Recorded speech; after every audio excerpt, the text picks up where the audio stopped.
Helo a chroeso i bodlediad Rygbi Cymru, dy fi Carwyn Harris a fel yr arfer, Iestyn Thomas. Iestyn, siwr I ti? Yeah, really good, diolch. Ni dal me, fi gobeithio mewn I fod yn pod bach mae hiran wythnos diwetha, ond ni ar bach o momentum nawr, dwy yn ylynol, so falch I bod nôl. Bach o momentum a I gynyddu ein momentum ni, mae Carwyn Evans I ymuno ni. Carwyn, diolch yn fawr am ddod arno. Siwr I ti I ddechrau da? Da iawn, diolch yn fawr am gael fi ar y podlediad. Mae'n fraint gael bod yma ar adeg eitha cyffroes. Dyna ni'n meddwl lle'n rygbi yng Nghymru, so ni wedi cael lot I weiddi amdano dros y misoedd diwetha, ond mae'n argoeli felly bod y taid yn troi, fel maen nhw'n gweud. Mae'n barod safon y Cymraeg di mynd lan trwy'r gael ffraint a argoeli dyn nhw ma. So ni'n meddwl, helo, mae bach o Cymraeg yn dod ma trwy'r ddechrau. Gwybod bach o danes di, Carwyn, ynglyn â byw diddordeb dyn ni'n rygbi, pwy sy'n gefnogi felly, neu lle mae fe'n dod yn hanesyddol? Wrth gwrs, so wedyn, wel, fi'n gweud bod fi wedi semir y tair rom, fi'n gweud bod fi wedi semir y tair ros 10 mlynedd nawr, ond fi wedi chwarae rygbi ers bod fi'n blentyn, wedi hyfforddi bach hefyd. A wedi tyfu lan, ges i'n lot o ddewis mewn ffordd, oedd ochr mam o'r teulu gyd yn gefnogwyr brwd a Llanelli, oedd e'n sort of engraved, ti'n allan cyfnogi Llanelli, neu ti'n cael y dwylo mas o teulu. Wedyn, Llanelli mynd yn scalet, a so byddwn ni'n gweud bod fi'n long-suffering scalet supporter ar hyn o bryd, a gobeithio bod y rhod yn troi, yna mae rygbi wedi chwarae rhan masif yn y mywyd I mewn ffordd. Mae'n rhywbeth, os nad fi wedi chwarae, fi wedi bod yn siarad am ti wedyn, so fi'n edrych ymlaen I gael cyfrannu'r pod mewn ffordd. Pod pwysig iawn, wrth gwrs, yn y iaith Gymraeg. Sdim llawer o bodlediadau yn iaith Gymraeg yn byti rygbi, sy'n credu bod un wedi bod cyn... Wel, mae pobl wedi trio ar y blaen, fi'n credu nes I Iwan Dyer trio ar y blaen, a fi'n credu wnaethon ni wneud 2 bod cyn I ni fynd bod yn rhy anodd I cael ei mlaen. Yes, wrth gwrs, ti wedi gwneud pethau yng Nghymraeg fyd. Pa mor bwysig yw wneud yn iaith Gymraeg I ti? Wrth gwrs, mae fe'n bwysig dros ben tyfu lan mewn ysgol Gymraeg yn y Slyfera. There it is. Wel, just mae'n dweud, just mae'n dweud, ni yn just tyfu lan yn ysgol Gymraeg, dim eisiau'r slack neu dim byd fel yna, ond so mae'n bwysig I ddefnyddio iaith I fod yn onest. O'n i'n mynd sefyllfa blwyddyn nôl, lle ni'n edrych am cyfleon rhyw fath yn y iaith Gymraeg, a falle ni ddim di edrych mas am pethau, ond nawr rili setlo bach mwy mewn i'r prifysgol. Mae fe jyst I dechrau adeiladu lan. So, mae fe'n dda I dod ymlaen pob wythnos a just cael sgwrs. Mae fe'n helpu fi just parhau I defnyddio iaith beth sydd yn bwysig dros ben. Falch ti'n sôn am y Slyfera. Nes I lwyddo cael y Slyfera mewn darn ysgrifenedig ar gyfer Sport in Wales, o'n I sôn amdano Dan Edwards a Morgan Morse, basically. So, Carwyn, pa ysgol esti? Mae fe'n bwysig iawn ar y pod am ryw reswm. So, gwrs siwt ma fe, ond ni fasod yn sôn amdano ysgolion ni. Wel, si ysgol Brymyrddin de, a claim to fame fi yw, dim bod fi eisiau show off bod fi'n brif fachgen ar y ymddangosiad cynta, ond oedd Ken Owens a Rhys Priestland yn ddirprwyo yn y fi, felly hwnna yw'n fi disgwyl popeth iddyn nhw am sut I war o rygbi. I wish. na pan maen nhw llaw o gapau Gymru rhwng nhw a fi'n siarad am beth nhw chwarae rygbi. Na I check on a da Rhys Priestland pryd na I wele. O'n I wele yn y Brewery Field nos yn ôl yn I siarad â fe, ond na I gofyn oedd Carwyn fel brif achgen I ti. Anyway, well I ddechrau da... Wel, mae'n dechrau fyna, Heol ragddi ar y penwythnos. O'n I naf pres, Iestyn o ti naf fel fan. Oedd e'n canlyniad dda i'r Gweilch. Ddim y perfformiad gorau. Carwyn, be nes ti ohono fe? Diwedd y dydd, fi'n credu mewn gemau cwpan fel yna, ennill sy'n bwysig. Beth bynnag perfformiad, os ti'n gallu dod mas a curo un o gewri Lloegr mewn gêm gwpan, ti wedi gwneud yn hynod o dda. fel oedd perfformiadau ambell unigolyn, mae fe'n, dim o eisiau dwi'n mas o llwyth o gwestiynau nawr, ond sort nhw ddim yn involved â Cymru yn y chwe glad, mae hwnna'n bod a erthigol a araith arall, ond fel cefnogwr o'r Scarlett, fi'n genus o beth mae'r Gweilch yn neud ar hyn o bryd, achos maen nhw'n troi tymor caled, tymor sydd wedi bod oddi ar y cae, felly ni'n heriol iawn iddyn nhw, a nawr yn yr wyth ola yn cwpan her Ewrop fel dden ni'n meddwl i gefnogwyr y Gweilch. Mae'n dream world mewn ffordd, mae popeth yn mynd yn hynod o dda ar hyn o bryd. Ie, o'n i'n meddwl un peth, o'n i'n drafod y pobl yn y press fel pe bai, a ni gyd yn gweud, siwm mae'r boes ma ddim yn cael edrych mewn Crys Cymru, mae ambell un ti'n edrych arno. I fi, fi'n gwybod bod talent mawr da Kieran Hardy a Gareth Davies, ond mae'n heb gael y flwyddyn gored ar Scarlett, a mae Ruben Morgan-Williams yn chwarae'n wych dros y Gweilch. I fi dylai fe fod yn carfan Cymru. Iestyn, be nes i'r berfformiad o feddwl, rhaid ni weid, 11 newid gan Sale, ond chi mon yn gallu curo pwy sy'n o flaen chi wrth gwrs, ond oedd e'n dangos felly y wahaniaeth yn bwysigrwydd y gêm i'r ddau tîm? Ie, fe rhyw ffordd, ond oedd e'n dal yn tîm cryf Sale, yn wedi gwneud llawer o newidiadau, wrth gwrs, chi'n mynd i colli bach o bŵer heb twylagu, chi'n mynd i colli bach o game management fel nhw'n dweud yn Saesneg dy-ffod, dwy chwaraewyr rhyngwladol profiadol iawn, a falle roedd Ewrop dy Pre ddim wedi cael ei gêm orau, mae fe ddal yn chwaraewyr profiadol yn y Gaelic Premiership. Ond pob clod i Gweilch, nhw wedi stepo i fyny'n eitha dda, dechreuad eitha sigledig dros ben, y cwpl o ciciau wedi mynd mas ar ei ffen gan Owen Williams, ond dde wedi setlo nôl mewn. Fe ddim yn edrych i byd, fe ddim wedi colli unrhyw hyder, jyst i cario ymlaen dy'r gêm, newid tacteg mewn rhyw ffordd, fe wedi go mewn i'r canol ca heb law a mynd i'r cornel. A dyna, nhw wedi jyst i ymladd nôl mewn y gêm, ac y rengol, wedi sôn amdano rhywun falle ddim wedi cael cyfleoedd dy Cymru. Fi ddim siŵr sut mwy mall Morgan Morris gallu wneud, herwydd pob wythnos mae fe tua lan na un o'r perfformiadau gorau o'r tîm Gweilch, falle nhw ddim wedi cael perfformiad gorau, mae fe dal yn syrenu. Fi'n credu mae wedi sgori 3 cais mewn 4 gêm. Mae hwnna'n ystadegau eitha dda. A ie, fe dy Tiprick y dydd yn y rengol, wedi 5 turnover nhw wedi ennill, dy'n gilydd y dydd wedi ennill 2. A ie, jyst perfformiad dda gan y Gweilch i ymladd nôl a ennill y gêm. A Owen Williams hefyd, yr cic tu'r diwedd y gêm, oedd bach y dadl dy rai cefnogwyr, dylai nhw wedi mynd i cornel, wel, un nhw, dad fi, neised drws nesau i fi, ond ie, i cic na, 2 munud ar ôl, am y gap na 8 pwynt.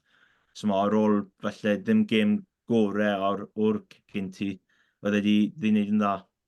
Ie, Cyn bod hwnna'n... Sorry. Na, go on, Carwyn. Na, o'n i'n meddwl, fel, cytuno ti am Owen Williams yn rhan, i fi, os yw'r pwynt ar gael, ti'n gwybod Cymru'r nhw, yn wedi mewn gêm dyn fel yna, a fi'n credu mae'n dangos lot o falle hyder Owen Williams, hefyd, oedd e ddim wedi cael ei gêm gorau, oedd ei perfformiad ddim lan i'r lefel ni wedi gweld a'n disgwrth o fe, ond oedd e dal am fod long camu lan, a bron o fod, gweud, fi'n allan ennill, neu bosib colli'r gêm mae ni, a fi'n credu hwnna'n cymryd chwaraewr dewr yn y foment na i fynd amdani o chwarae teg fe, a falch dros fe, bod e wedi llwyddo a sicrhau'r fuddugoliaeth. Ie, chwarae teg iddo. Mae fe ddim di bwrw'r moment uchel nath y llynedd yn deg i weid, eleni, ond mae fe dal yn llwyddo i gael fuddugoliaethau, cael ei dîm dros y linell. Iestyn yn sôn fyna am y reng ôl, fi'n credu mae fe'n bwysig i sôn am Harry Deeves, oherwydd oedd e'n wych ar y penwythnos. Ath e bant beth o 60 munud, a sy'n siŵr os oedd e'n oedd e jyst rhyw fath o coincidence maen nhw'n gweud yn Saesneg. Carwyn yn gallu helpu fe mas ar gair Cymraeg, fi'n methu gofio jyst drop y penny. Ond oedd e wedi mynd bant o'r ca, nath Sale dod nôl mewn i'r gêm. A o'n i'n trio meddwl nawr, os 3-7 di bod yn yr un rhanbarth mor dda a Jack Morgan, Harry Deeves a Tiprick yn unrhyw rhanbarth yng Nghymru erioed. Fi'n gwybod bod Cydydd, fi'n nhw'n cwestiwn i hynny da, both Thomas Young, Ellis Jenkins, ac yn y blaen, Warburton. Ond, Iestyn, na i ddod i ti gyda. Os 3 eriod sy'n bod mor dda hynny? Fi credu ar y lefel yn nhw'n perfformio de. Fi credu mae fe'n eitha agos. Wrth gwrs, pryd nath Caerdydd y Warburton, wedyn y ddidi dal na, Eris Jenkins, so mae hwnna'n cysylltiad eitha dda. Ond mae'r ffordd mae Deves a Tiprick yn cyfuno ar y foment, mae fe just... Mae rhai pobl felly hangofio, mae Jack Morgan dal na, mae fe'n da anaf, ond mae dy ti rhywun fel Tiprick sy'n just dal yn mynd. Fi ddim siŵr beth mae'r engine sydd mewn ar y foment, ond mae fe just dal yn mynd pob wythnos. So wedyn mae dy ti Deves, chwaraewyr ifanc sydd falle ddim llawer o brofiad cwbl o flynyddoedd yn ôl, na mae wedi dod mewn, a mae fe'n syth lan i'r lefel yna yn y gêm rhanbarthol. So mae fe'n dda i weld, ond falle Caerdydd just y bach mwy o smidio brofiad yr rengol yna. Fi'n mynd i gweud na, fi'n mynd i gweud Gweilch. Ond pa gweud i Harley.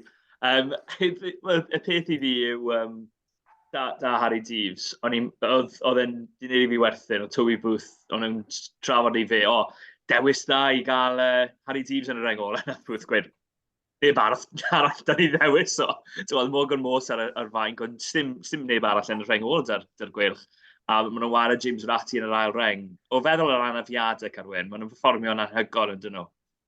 Ond fi'n credu mae hwnna'n dangos am bod dyn yw'r garfan hefyd, bod nhw'n gyd yn chwarae dros y clwb a dros y rhanbarth. A mae hwnna'n lot i weid am chwaraewyr fel yr homegrown talent sydd gyda nhw fel...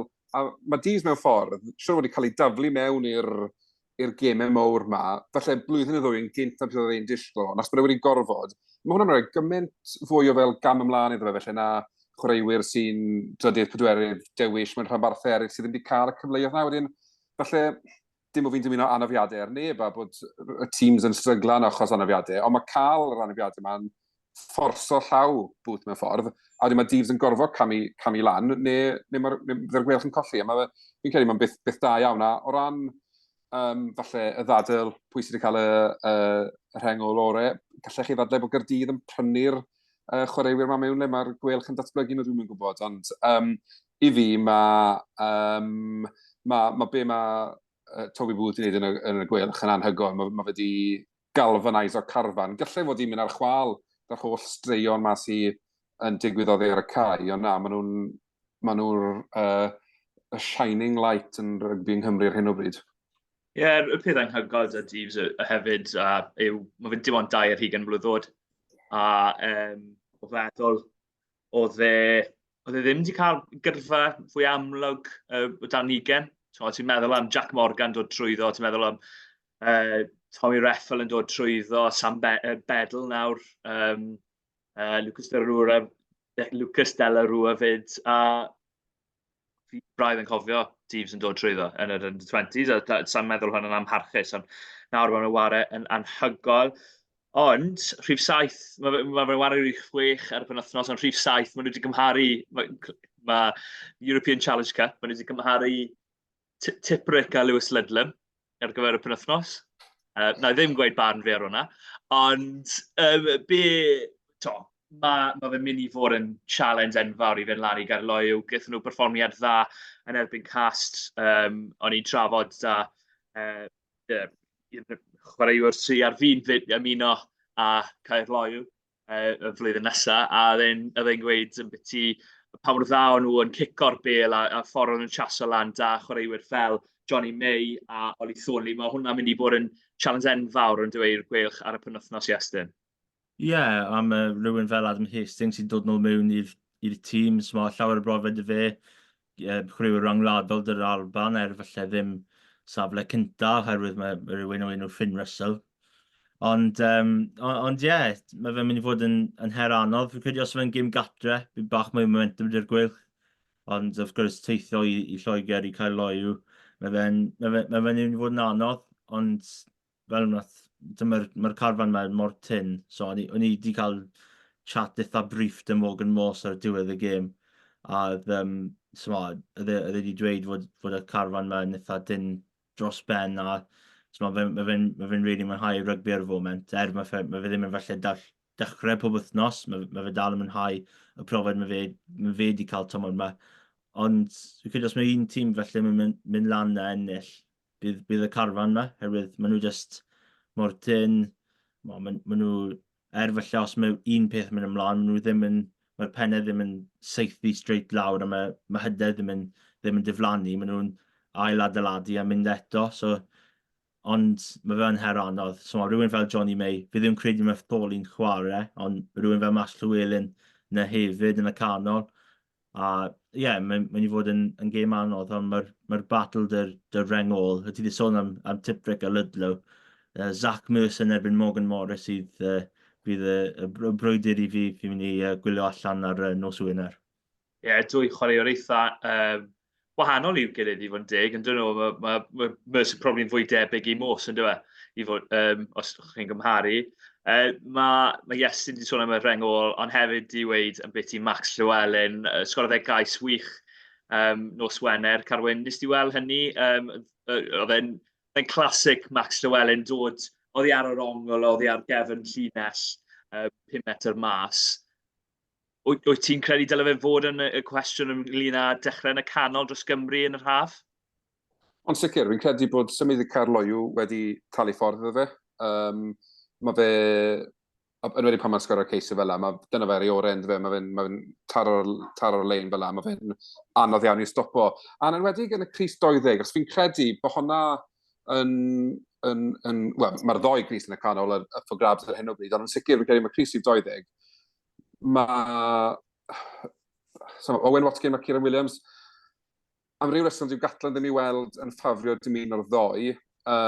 Johnny Williams, fi'n credu bod i ddyddio o'r fe felly wedi paso fe. Nick Tompkins, fi'n gobeithio wel, yn ddim yn mewn carfan Cymru to.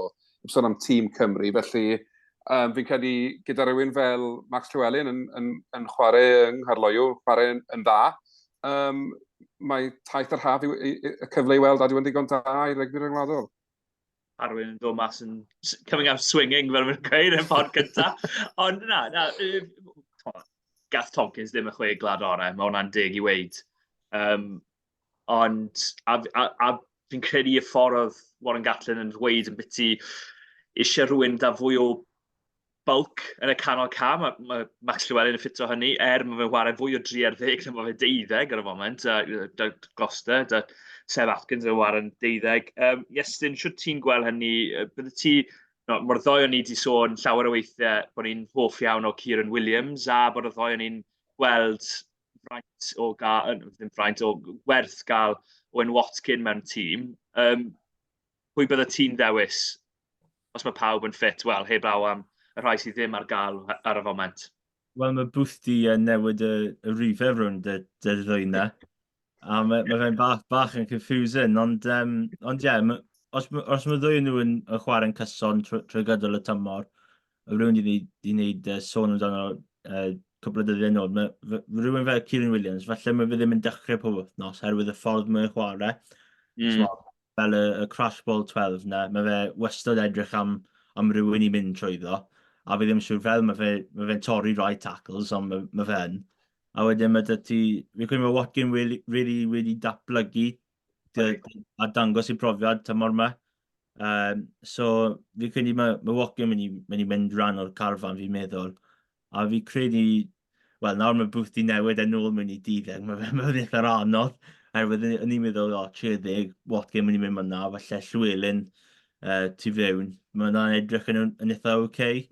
Ond nawr mae Boothdy newid fi ddim yn siŵr os oedd Gatland i dechrau Watkin fel 12 yn erbyn Ffrainc yn y 6 glad, so fi'n mynd i eistedd ar ddefensa mi'n hon. Ti'n eistedd ar ddefensa. Fi'n gweud Grady 3 ar 10. Mae rhaid i fe ddechrau. Mae rhaid i fe wara. Mae'n Grady fel 20? Mae fe diod i'r wara yna. So, mae fe... Byddwn ni'n gweud bod e'n peth dwp i drafod oherwydd mae fe eriod i wara fel 12, ond wedyn ti weld Dav Jenkins i wara fel 6, eriod i wara fel 6. Ti weld sôn am Joe Hawkins i wara fel 10, eriod, heb wara llawer o amser yn rhif deg, yn broffesiynol, a fi'n credu bod fi'n gweld ei hun fel 12 fyd. So mae fe'n diddorol i fi,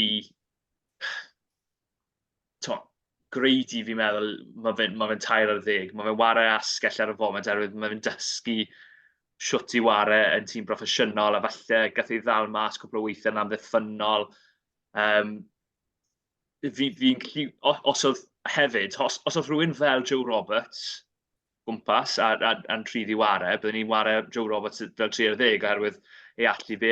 Wedyn mae cwestiwn fi'n credu o ran greidi fel 12. Ond oherwydd Joe Roberts ddim ar gael, fi'n credu mae fe'n amlwg i fi bod greidi'n dechrau fel 3 ar 10. Ond gewn ni weld. Bydd probably rhywbeth cwl wahanol. Ni wedi drafod fyna eitha lot am beth i rhif canolwyr Cymru, heb drafod pwy bydd yn ennill, ar y penwythnos. Yn amlwg, ni'n gwybod siwt mae'r Gweilch mynd i ware, Carwyn. Maen nhw'n mynd i ddod o'r blaenwyr, a ar y penwythnos, nath Cas sgori 2 gais o sganmesi symudol tuag at ddiwedd y gêm yn erbyn Caerloyw. Nath nhw hefyd yn gryf yn y sgrym. Mae cyfle dyn nhw, yn dos, y Gweilch. Ond sicr, a dwi'n cael sioc mewn ffordd faint o ffefrynnau yw Caerloyw gyfer y gêm. Fi'n gwybod maen nhw wedi colli yn Ewrop, ond gallai ti ddadlen edrych ar ei gemau nhw'n Ewrop, falle bod nhw wedi bod yn ffodus o'r nifer o tîmau o Ffrainc bod nhw'n chwarae, yn amlwg chwarae nhw'r Llewod o Georgia. Fi'n gwybod bod nhw'n ennill yng Nghaeredin, ond os ydyn ni'n edrych wedyn i gymharu hwnna a'i ffwrdd nhw'n y gyngred, yn sicr nhw'n rhaid i cael ei feiddi. A os un tîm o Gymru gall fynd i Caerloyw ar nos Wener a cael buddigoliaeth, mwy na thebyg mewn tywydd effernol, y Gweilch yw e. A dwi'n reit ffyddiog, rhoi mhen ar y bloc fan hyn, ar yr ymddangosiad cyntaf, fydd Gweilch yn ffeinal Ewrop. Dim jyst y semi-final, yn y ffeinal. Mae hwnna'n setlo i lan i nhw fod yn warthus yn nhw. Sorry. Ti'n mynd i fynd mor bell yna? Os mae fe'n helpu, Carwyn, nes i wedi yn Cwpa'r y Byd, cyn Cwpa'r y Byd, bydde Cymru yn sicr yn gyrraedd y rownd gynderfynol. Felly, ni gyd yn gwneud camgymeriadau weithiau. Iestyn? Wel, nawr mae pawb fi ddim yn dweud jump ar y bandwagon, ond fi'n credu mae pawb mae pawb yn siarad mwy amdano'r Gweilch oherwydd y perfformiadau yn Ewrop. Mae'r gêm yn eitha mynd i fod yn eitha agos, neu mae Caerloyw yn mynd i jyst ennill gan cwpl o geisiau.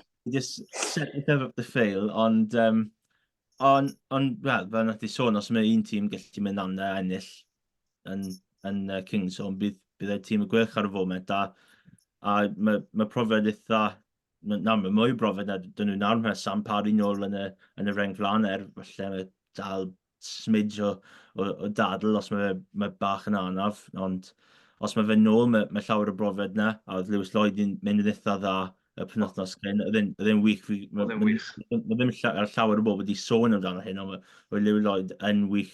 A oedd brawd yn y terraces rhywle ar y teledu. So, dyna fi'n diddorol, ond ie, mae'n mynd i fod yn un anodd, mae'n mynd i fod yn gêm eitha cryf, mae 2 tîm o Lloegr, mae'n mynd i fod yn brwydr anodd yn y pac, a mae Gweilch dyna. A nhw wedi colli Rhys Davies da anodd, mae fe mas am amser hir, sydd yn bach yn anffodus sydd oedd fe yn personol. Ond, ni wedi dweud Gweilch am 4 dechrau wythnos, so fi'n credu fi'n aros dyna. Fi'n credu bydd yn gêm anodd, ond just, mae'n mynd i fod yn gêm gyffroes i fe ti'r diwedd, ond just i'r Gweilch. Byddwn ni ddim yn mynd, os ni ddim yn credu bod y Gweilch da cyfle i ennill, so fi'n mynd i ymuno â chi. Fi'n credu bydd y Gweilch yn ennill hefyd. Mae hwnna'n swnio fel fan pot jam, ond na mond o resymau ariannol fwy na unrhyw beth o ran fynd ar gyfer y pres newyddiadurol. well i ni drafod cwbl o glybiau eraill, oherwydd mae'r newyddion di bod.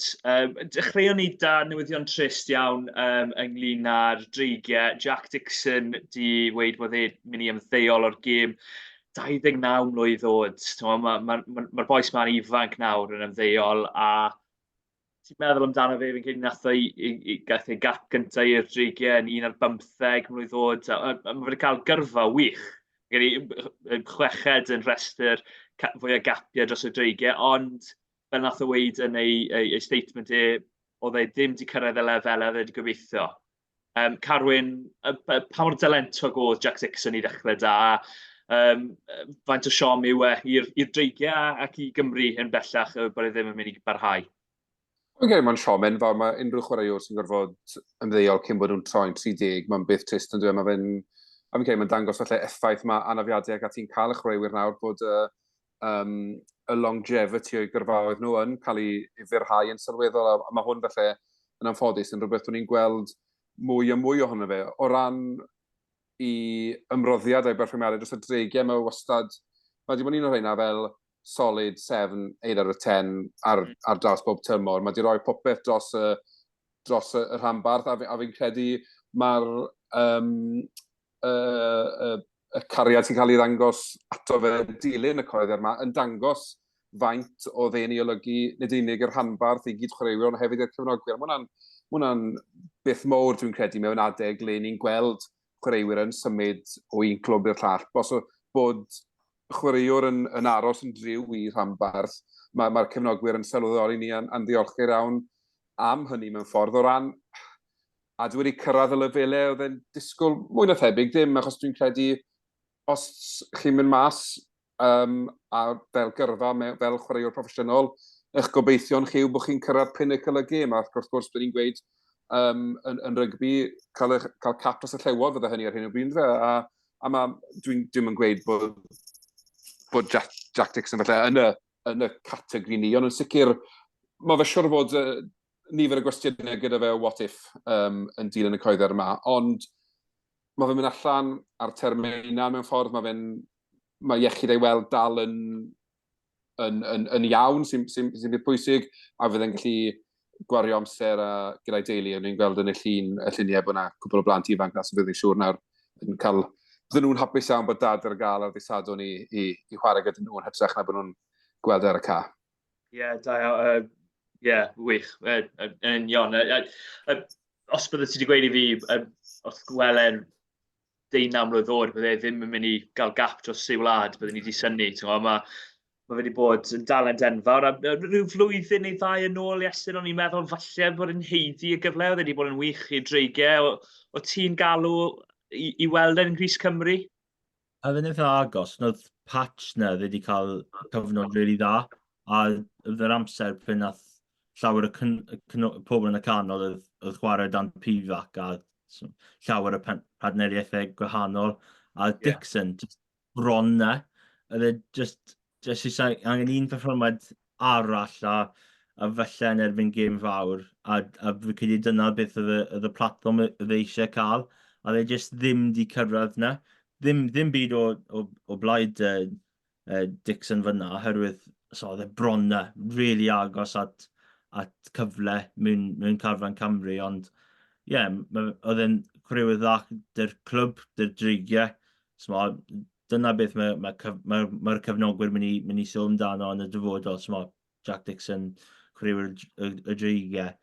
A falle bach yn gynnar i ymddeol, mae iechyd dal yn eitha dda, a mae wedi cael y cyfle i gloi y penod yma yn ei bywyd ar ben ei hun, so mae hwnna'n peth dda i weld. Ie, yn sicr bydd e'n mynd lawr yn restr canolwyr gorau'r dreigiau lan nad Ashley Smith fel rhywun oedd diwarau dros y glwb, ond heb gael y cyfle, neu llawer o gyfleoedd yn ryngwladol. Bach fwy o hanes am y dreigiau, ail arwyddiad i weld Angus O'Brien, multi-year contract. Fel nath rhywun wedi fi, be yw multi-year contract, a fe ateb fi oedd, sa'n gwybod, ond fwy nag un. Felly, sa'n gwybod pa mor hir yw hynny, a mae hwnna bach o'r broblem yn diwedd. Nes i weld Cardiff Rugby Life, o'n i'n drafod yn byti Caerdydd ddo, a dim clem dyn ni pa mor hir mae'r boes ma'r gytundebau. Byw dy fan di, Carwyn, fel cefnogwr, ti moyn clywed, maen nhw ar 3-year contract, wedyn mae fe na tan 2027, ni'n gwybod fel fyny, neu ti'n credu dyle y chwaraewyr cael wel, mae fe'n bach o preifatrwydd mewn ffordd, bod nhw'n gwybod pa mor hir sydd da nhw ar gytundeb, ond dyle'r wasg ddim gwybod. Sa'n gwybod, fi'n credu fel, mae rhywbeth yn biti gwybod bod yn pêl drod, ni'n gweld mae rhywun di arwyddo cytundeb 5 mlynedd neu be bynnag, a di fel, o reit, ni'n adeiladu tîm ro'n y chwaraewr na am y cyfnod hynny. Fi'n credu, bydde fe eitha neis cael gwybod am sawl blwyddyn mae'r chwaraewyr wedi arwyddo, achos yn enwedig felly gan fod ansicrwydd ar hyn o bryd yng rygbi yng Nghymru a budget ac ati. So, bod rhyw fath o fel sa'n modd, transparency o fewn y rhanbarth felly, bod ni'n cael gwybod am faint amser mae chwaraewyr mae gyda ni, os sa'n ni feddwl, ni'n cael hwn am 2 flynedd, a wedyn byddai'n diflannu, neu a dyda ni am 4 mlynedd, a bosib yn ymddeol. Fi'n credu, mae hefyd y ffordd o fel adeiladu fath o berthynas gyda chwaraewyr, os chi'n gwybod o faint amser chi'n mynd i fod yn faint amser mynd i chwarae gyda chi. Fi jyst yn meddwl am rhywun fel Calamofoni yn ysgalet, fel legend, ac falle bod rydyn mynd yn gynt oedd lot o cefnogwyr eisiau, achos bod wedi bod mor dda mae'r amser gyda ni, a di adeiladu perthynas gyda'r cefnogwyr, o pawb fel yn dymuno'r gorau iddo fe, a fi'n credu mae cael bach o'r transparency na, just yn helpu adeiladu perthynas rhwng y cefnogwyr ar y clwb, ond hefyd rhwng y cefnogwyr a'r chwaraewyr. Mae'n atgoffa fi o stori, sa'n credu, fi wedi gweud o'r blaen, ond ar ôl gêm ola Calamofoni, gath anaf do yn erbyn Gweilch, nath o gael yr anaf. Sa'n siŵr... Neu Glasgow yn Ewrop, falle, yn y fan her. Falle, anyway, o'n i na, es i'r gêm, da nghariad i, ar y ffordd nôl, nath ni popo mewn i McDonald's, a pwy oedd na, ond Calamofoni. A es i lan a gweud, really drist bod ti wedi gael, bwta fe mlaen a popeth, o'n i fel, really drist bod ti wedi cael anaf os taw'r gêm ola, a oedd y ffordd na, fel ti'n sôn amdano, trafod, a oedd e rili dda da'r cefnogwyr, a creu y bond da'r cefnogwyr yw peth pwysig. Byddai'n neud job ni bach yn haws, bydde fe Iestyn, os o'n i'n gwybod pa mor hir oedd gytundeb yma. Ie, byddai'n eitha nais. Bach o llawer o Google searches wedi lleihau draws y byd os o'n i'n gwybod faint mor hir o rai chwaraewyr o dan y cytundeb. Ond ie, bach o transparency fel nath i sôn, byddai'n eitha nais, ond ni ddim gallu cael popeth i fod yn onest, ond ie, falle bod nhw yn rhoi y faint mor hir, ond falle ddim yn dweud pwy bydd y trick net da, bydd yna'n bach yn diddorol. Player X y sign for. Fi'n gallu gweld y ddwy ffordd wrth gwrs, os ti'n chwaraewr, falle ti ddim moyn pawb gwybod pryd mae diwedd dy gytundeb di, yn enwedig, os mae'r wasg yn mynd i fod wrth y ddrws yn gweud, so who are you signing for this week? Fi'n gallu deall hwnna, yn gyfan gwbl.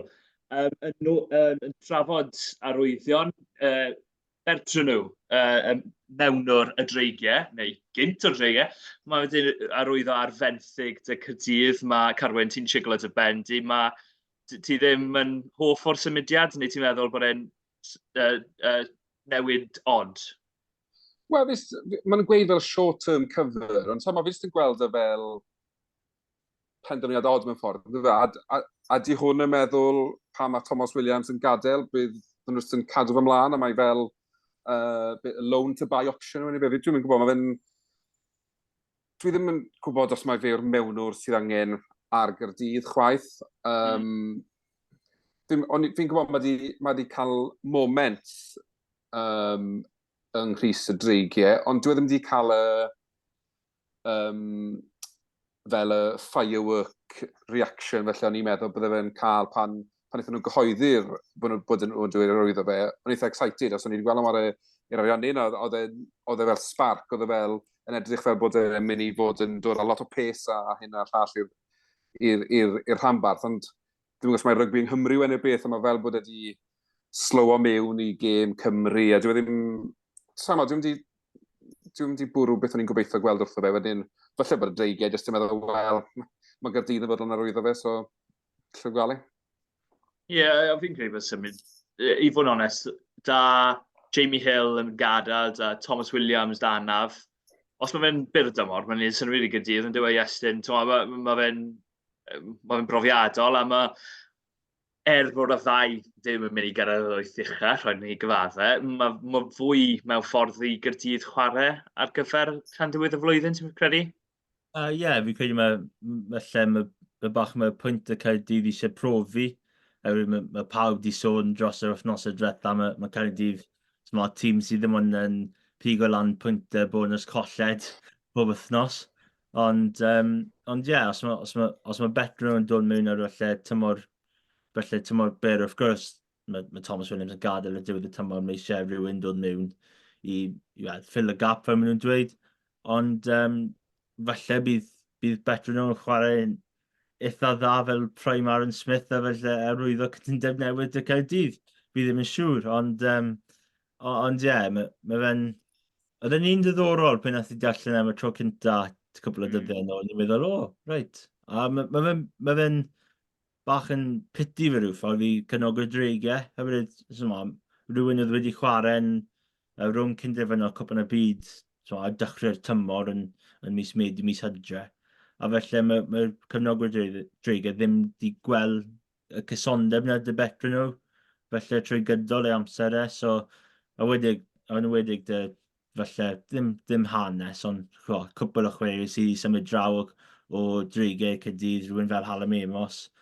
Un esiampl o top o'r pen, a ie, falle bydd Betro nhw un arall sy'n gwneud y symudiad yna. Ie, falle. Cwbl o ail-rwyddion eraill gan y dreigiau. Falch iawn gweld bod Harry Ackerman di rwyddo cytundeb newydd, o feddwl bod anaf hir dymor dy fe, Joe Westerman yna? Joe Westwood. Westwood. Pan fi moyn gael Westerman. Anyway, fe, Che Hope, cwbl o eraill, Tein Basham yn bwysig iawn wrth gwrs, i ymuno da Wainwright a Rio Dyer, a mae nhw wedi gwneud busnes da i gadw chwaraewyr gorau nhw yn dyn nhw, Iestyn. O feddwl siŵr o fod bydde clybiau wedi bod yn edrych ar nhw. Ie, felly ti wedi cymysgu lan Joe Westwood a Ryan Woodman, felly, fi ddim yn siŵr. Un arall... Wel, Joe West, byddwn ni'n licio weld hwnna. ond ie. 6'5", 6'6" second row / back row yn redeg fel Joe Westwood, ti'n wa? Mae Joe Westwood ddim yn fach. Ie, ond ie, mae wedi bod yn amser eitha da i cefnog o dreigiau, felly maen nhw ddim... Wrth gwrs, fi jyst i... Herwydd maen nhw heb wara. Fi jyst i flipo popeth rownd nawr ar ôl dweud falle bod e ddim ar ôl colli Betro nhw, ond chwaraewyr profiadol, chwaraewyr ifanc, rhywun fel Che Hope, Morgan Lloyd, mae'r ddwy o'n nhw wedi chwarae'n cyson yn y Indigo Prem trwy'r tymor, a wedyn, falle rai sydd wedi cael mwy o gemau fel Woodman, Ackerman, a wedyn rhywun sydd wedi llawer o brofiad fel Tein Basham yn aros, a wedyn cwpl o pobl yn dweud falle, mae'n mynd i tîm arall, oedd cwpl o whispers i ddweud fod Saracens falle di edrych arno fe, ond ie, mae fe'n aros dy dreigiau, dyna beth sydd bydd yn fod yn eitha ples i tîm Dai Flanagan. Ie, sori am drial rhoi geiriau yn dy gig ti fyna. A sori, i gefnogwyr y dreigiau fyd. Carwyn, be am ail-arwyddiad da'r Scarlet? Sam Luisi, mae fe wedi ail-arwyddo cytundeb newydd. Mae Tawr y sôn wedi bod fan ffeifrit i we, a pwysigrwydd hynny. Be ti'n neud o ail-arwyddiad hynny? Oherwydd oedd llawer o sôn bod e'n mynd i adael y clwb, yn doedd? Oedd e bron o fod yn fel o cefnogwyr yn disgwyl bod e'n mynd ar diwedd y tymor, a diolchgar iddo fe am ei ymroddiad i'r clwb. Ond ie, fan ffeifrit, mae'n edrych yn dda pan mae'n rhedeg gwmpas y ca, ond dwi ddim yn credu mai hwn yw'r fath o ail-arwyddiad sydd angen ar ysgarys. Dwi'n credu bod wedi bod yn dda dros y clwb bod i disgyblaeth e ddim yn wych. Mae'r cwpl o'r cyffreddiadau yna gyda fe ni'n arfer gweld tîm oedd ysgarys yn chwarae, ond mewn adeg le mae cyllid y rhanbarthau yn cael ei dorri unwaith eto, dwi yn teimlo bod hwn felly yn chunk go fawr o'r playing budget, a bydden ni wedi felly licio gweld yn cael ei wasgaru felly rhwng doi chwaraewr ifancach, bydde felly yn gallu cael ei bwydo trwy'r system a bod nhw'n dod fyny i safon y tîm cyntaf, ond wrth gwrs fydd y cefnogwyr yn falch iawn o weld yn rhedeg allan ar Barcus Carles bydd yn nesaf to. Ie, fi'n credu mae'n gweithio ddwy ffordd yn dweud. Mae llawer o sôn wedi bod dim digon o bulk da 5 lan Scarlett. A wrth gwrs, da Luisi, dwi ddim yn colli llawer o rygbi oherwydd mae'n wario dros Tonga yn hytrach na wario dros Gymru. Ond dau bartner yn ail reng, Alex Craig, mae fe wedi ymddangos yn dda iawn Iestyn, yn dweud yn wedig yn ddiweddar. Mae sybrydion bod fe mynd i adael falle i'r Alban? Ie, dyna beth sydd wedi dod mas o'r arwyddiad newydd dy Lawsi. Falle, mae cwbl o bobl yn sôn, falle maen nhw'n wedi colli Alex Craig, a dros y cwbl o gemau diwetha, yn y wedyn efo'r Bellington, oedd Alex Craig yn wych i fod yn onest, falle ti wedi cadw un, os chi'n colli yr un arall, fel y partneriaeth yna yn yr ail reng, mae'n mynd i fod yn colled fawr, a rhywun fel Craig, mae fe grynt yw'r gair Saesneg, ond mae fe'n rhoi llawer o hynna. A falle mae Lawsi yn eitha fflach dy rai offloads a pethau fel yna. Falle dim grynt beth mae Alex Craig dy. So ie, mae nhw'n fod yn ddiddorol i gweld beth sy'n mynd i digwydd o'r newyddion yna dy Lawsi, ond ie, bydd cefnogwyr y Scarlett gobeithio bod Craig yn aros dyn nhw. Ie, mae fe'n odd, cos mae llawer y sôn wedi bod ynglyn â'r cyllid a'r arian, a o'n i'n meddwl bydd y Scarlett yn eitha lot o arian eleni, a mewn ffordd, a sa'n moyn gweud swnio'n gas, ond os o'n i'n meddwl bydde Sam Lewis sy'n gadael, wrth gwrs mae cytundebau ambell i chwaraewr hun yn dod i ddiwedd eleni. Fi'n credu bod diwedd cytundeb Ken Owens, os fi'n credu bod hwnna ar ddiwedd eleni. Scott Williams, mae fe wedi bod yna spel, wrth gwrs, ond dwi ddim ar gymentarian sy'n credu, ond i'n meddwl bod cytundeb Jonathan Davies hefyd yn dod yn diwedd eleni, ond nawr ni'n clywed bod flwyddyn testimonial year, dy fe flwyddyn nesaf o fy hefyn i fai.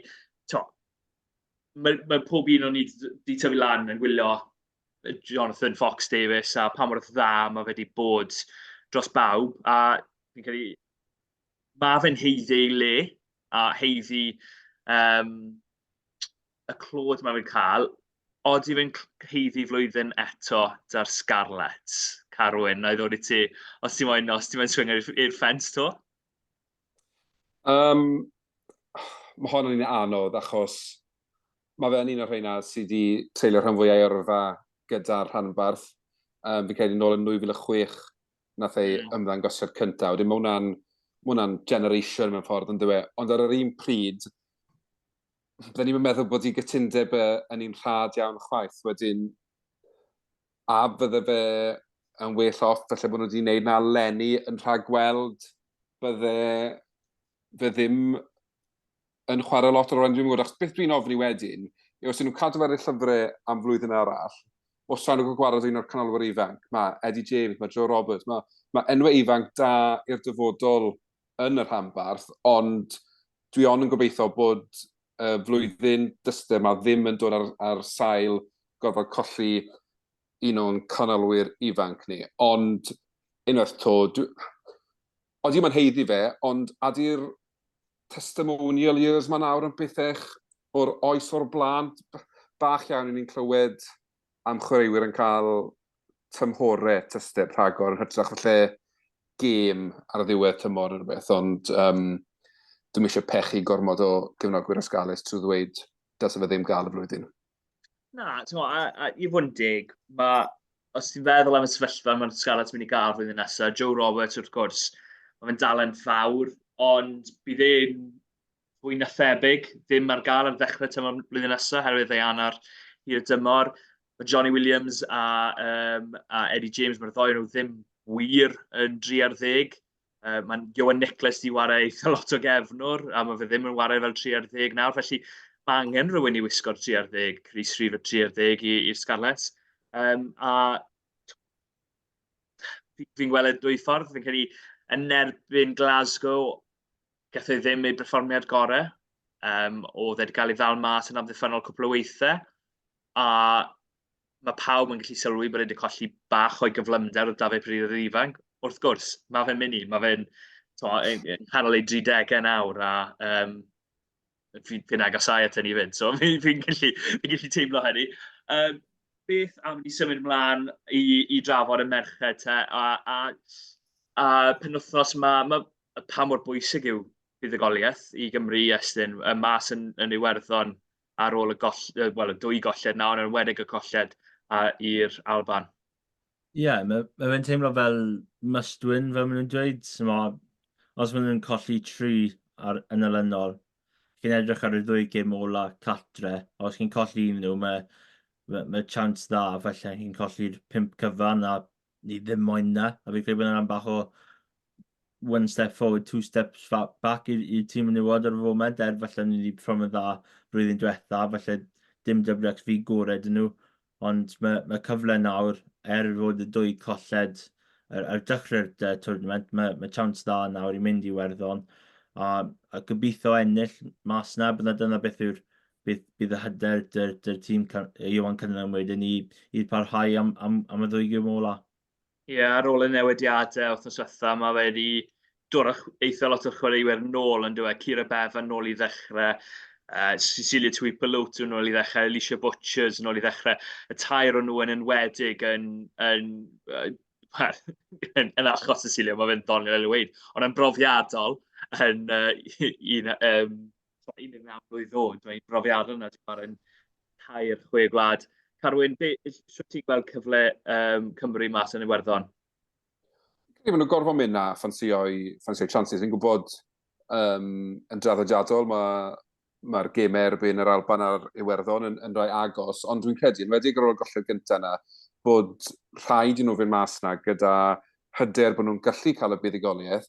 Ac mae'n rhaid cofio hefyd, bod nhw wedi cael crysfa'r bapur yn erbyn Lloegr, mae fe'n un o'r canlyniadau gorau ni wedi cael erbyn Lloegr, wedi mae llwyth o byddech positif wedi dod mas o'r canlyniad yna. A mae'n rhaid nhw fynd ar gêm i Iwerddon. Mae talent yn nhw, profiadol yn nhw yn y pac, ond mae hefyd y menywod sy'n allan yn ymwedig ar yr esgyll, maen nhw'n mynd i greu ofon ar unrhyw amddiffyn. Wedyn, os gallwn ni gael y bel yn Llydan, ond amlwg mae'n ennill yr hawl i fynd yn Llydan, os gallwn ni gael y bel yn Llydan, dwi'n ffyddiog fydd Cymru yn sgorio tipyn o geisiau yn cael buddugoliaeth gyfforddus gobeithio, wedyn bydden nhw'n seton o lan am y 2 gêm ola adre. Rhai pwysig eto. Ie, mae hwnna wedi bod yn y broblem yn dweud cael ei bel mas yn lwyddiannus. Fi bach yn siomedig bod Katie Powell ddim wedi cael ei dewis, dyn ni'n dweud. Yn wedi fel gefnwr, fi'n credu bod ei allu hi yn wych, a mae'n gallu gwrthymosod yn dda iawn, a dim byd yn erbyn Jenny Hesketh, ond falle mae heb cael ei 2 gêm gorau. Ond, ferch arall sydd ar y fainc, Gwennan Hopkins, so o'n i'n sôn llawer am Molly Reid yn cwbl o thnosau nôl, a pa mor faint o'n i'n edrych ymlaen i weld hi, ond Gwennan Hopkins, 19 mlwydd oed, o'n i'n trafod â Iwan cynnig yn cymharu hi i Morgan Moss, i fod yn dig, oherwydd mae i'r un fath. Yn union, os mae'n unrhyw wedi gweld hi'n wario, mae hi'n ffrwydrol, mae'n cario'n dda, mae'n ceisio wneud i sgorio yn y Celtic Challenge, bydd hi'n 8 am flynyddoedd maith i Gymru fi'n credu, ond os mae'n gallu cael mewn y rhengol yna, oherwydd mae cyfder enfawr ar rhengol yn dos, Carwyn, da Cymru ar y foment. Os, mae'n anhygol mewn ffordd, yn dweud, am wlad mor fach, ni'n gallu datblygu chwaraewyr rhengol yn y dynion a'r menywod, llwythi o dalent. Mae'n wych i weld, ond yn sicr, yn 19 oed, mae gyrfa disglair iawn da o'i blaen i. Enwedig ar cyfleoedd sy'n nawr yn dod mewn i ferched yng Nghymru chwarae rygbi. The sky's the limit, am nhw'n gweud yn Saesneg. Dwi'n rhagweld bydd hi'n terrorise o defensydd am fynyddoedd, a edrych ma'n i weld hi'n sgorio nifer fawr o geisiau yng Nghrys Cymru. Sorry, mae'n 4 ar 15, felly mae'n hen erbyn nawr. Past it. So bai fi hwnna. Ond, ie, Iestyn, y byw dy amcan am y ganlyniad ma. Sut ti'n gweld yn mynd? O, fi'n bod yn eitha bositif ar y pod yma. Fi wedi rhoi amcan i Gweilch ennill. Fi wedi dweud mynd i fod Cymru ennill gan 9 bwynt. Fi'n credu mynd eitha cyffyrddus ti ar diwedd. A, ie. Ie, fi'n credu fi wedi weid rhywbeth fel 5 pwynt neu 6 pwynt. Ond, ie, gobeithio o fwy Carwyn. Ie, fi'n credu, fi'n rhyw bach mwy optimistig yn Iestyn hyd yn oed o gweud Cymru o beth i 20 pwynt a hefyd yn bwysig beth cael pwynt bonus a buddigoliaeth cyfforddus fydd yn cael digon o try time gobeithio. Ie, dyna ni hefyd weid am Captain Cymru, Hannah Jones wedi cael cytundeb newydd gael loiw. Mae'r rhyw fath o bookend i'r pod, ond cyn i ni orffen, well i ni drafod y prem. Iestyn, o ti'n cadw golwg dros y ffeinal ar y penwythnos rhwng Merthyr a Llanymddyfri? Oedd, o'n i'n gweithio yna. A, ie, gêm eitha gyffroes rhwng gipiad gan Cole Swanwick ti'n dechrau'r gêm. Fi credu against the run of play, fel maen nhw'n dweud yn y Saesneg, oedd Llanymddyfri di dechrau'n eitha dda, gael llawer o tiriogaeth, llawer o'r bel, a wedyn mae Merthyr yn sgori dan y pist, a wel, maen nhw wedi dechrau'n eitha dda, wedyn oedd Llanymddyfri wedi dod nôl mewn i'r gêm. So mae dy'r sgarmes y Taylor Davis sy'n gwrdd i dwyweth. A ie, just bach mwy na yn y pac dy Llanymddyfri a dyna oedd y platform nhw wedi dod nôl a ennill y gêm. A ie, ni wedi mynd lawr i'r car tuag diwedd y gêm, a ni wedi gweld un o ffrindiau fi o ysgol. Ysgol, Iestyn, ti heb sôn am hwn yn y blaen. O, fi ddim yn dweud eto. Once is enough, maen nhw'n dweud. Ond fi ddim yn enwi'r chwaraewyr nawr, fi just ddim yn dweud e, so ie, leave hwn y cliffhanger. Na, ie, cwpl o bethau o'r gêm na, falle ddim mor bert, na i weid, ambell i sialens. The lesser about the better, fi'n credu, ond ddim mor wael ar un cwpl o wythnosau nôl, na i weid hynny. Wel, oedd e ddim, Iestyn. Oedd e ddim mor wael ar un cwpl o wythnosau nôl. Ond anyway. Ond hefyd canlyniadau eraill Caerdydd 77.7 yn erbyn Quins gyda Fyn Quins yn gwneud llawer o newidiadau o'r tîm nath ennill wythnos gynt.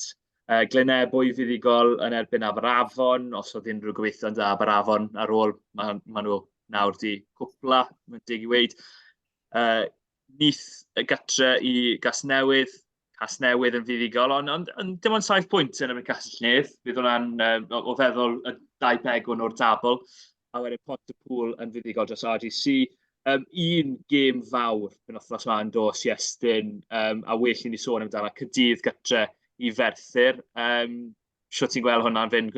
Herwydd mae hwnna'n holl bwysig am y tabl. Fi credu bydd Caerdydd yn ennill eitha haws i fod yn onest.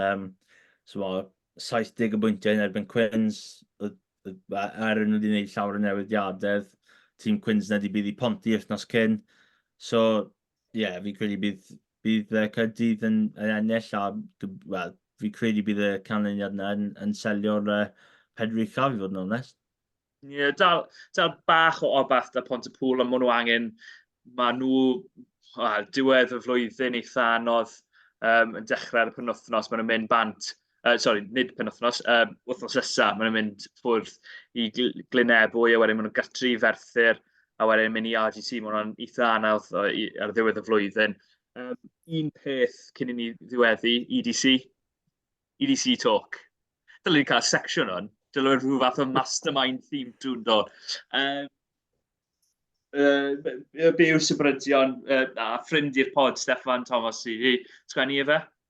Ie, Wales Online a Steff Thomas wedi dod mas. Fi ddim ond dweud penderfyniad, ond fi credu mae fe yn penderfyniad am y degfed tîm sy'n mynd i cael ei roi mas rhyw bryd yn y dyddiau nesaf. Mae ddim llawer ymrelion wedi dod mas, ond falle bydd rhywbeth yn dod mas. So edrych allan ar y cyfryngau i just just rhag ofn bod rhywbeth mynd i digwydd.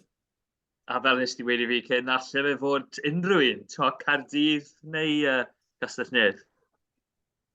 Ie, wrth gwrs, mae Castell wedi gwneud job yn eitha dda dy'r promotion a marketing i fod yn onest. Fi ddim yn siŵr fel maen nhw wedi gwneud e, ond maen nhw wedi gwneud e.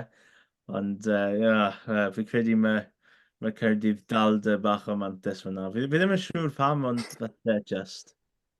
Ie, fi'n credu mae worst kept secret bod pawb yn syni os taw Gastell Nedd yw. Ddim fod yn amharchus i Gastell Nedd, ond yr amcanion ar ddechrau yr EDC oedd i gael 2 rhanbarth o bob, 2 glwb o bob rhanbarth yn ei weid, a nawr, mae fe'n edrych fel bod dim un o Gaerdydd, ond ei bai bod Caerdydd yn cael cyfle i fod yn fe.